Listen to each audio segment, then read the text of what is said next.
और बड़ी खबर, बीजेपी अध्यक्ष जेपी नड्डा थोड़ी देर में पार्टी हेडक्वार्टर में नए मंत्रियों से मिलने वाले हैं और इससे पहले उन्होंने अपने आवास पर बीजेपी संगठन से सरकार में गए मंत्रियों से मुलाकात की है। भूपेंद्र यादव और अन्नपूर्णा देवी ने नड्डा से उनके घर पर मुलाकात की और इस दौरान बीजेपी के संगठन महासचिव बीएल संतोष भी मौजूद रहे। मंत्री बनने से पहले भूपेंद्र यादव संगठन में महासचिव और अन्नपूर्णा देवी उपाध्यक्ष की जिम्मेदारी संभाल रही थी।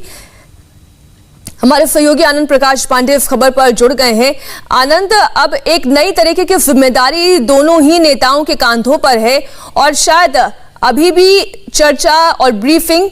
पहले और अब में परिवर्तन की हो रही होगी।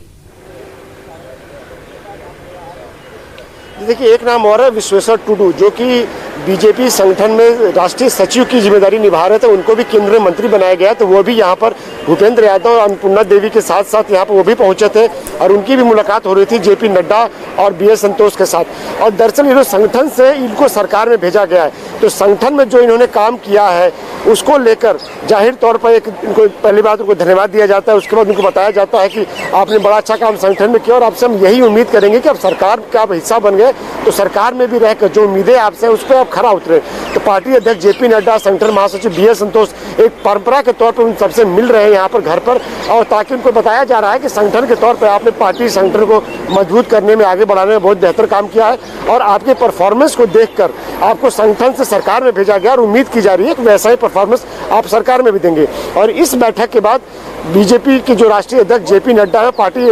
मुख्यालय पहुंचेंगे और बाकी जो नए मंत्री जिन्होंने शपथ ली है उनसे पार्टी मुख्यालय मिलेंगे और उनसे भी पार्टी के नेता के तौर पर, पार्टी के अध्यक्ष के तौर पर उनसे क्या उम्मीदें की जा रही है, क्योंकि जो भी मंत्री बनाया गया है उनका पूरा बैकग्राउंड चेक किया गया है, उनकी शैक्षणिक योग्यता चेक की गई है, जो सामाजिक कार्य उन्होंने किए, सांसद के तौर पर उन्होंने किस तरह से अपनी भूमिका निभाई है। उसके अलावा जो पहले वो राज्यों में मंत्री भी रहे, एमएलए भी रहे, तो उस वक्त भी उनकी परफॉर्मेंस को पूरा देखा गया, रिव्यू किया गया और उसके आधार पर उन लोगों को मंत्री बनाने का फैसला किया गया है। इस बैठक में आप लगातार नजर बनाए रखिएगा, आपसे हम लगातार अपडेट लेते रहेंगे। फिलहाल वक्त एक छोटे से ब्रेक का है, लेकिन ब्रेक पर जाने से पहले आपको बता दें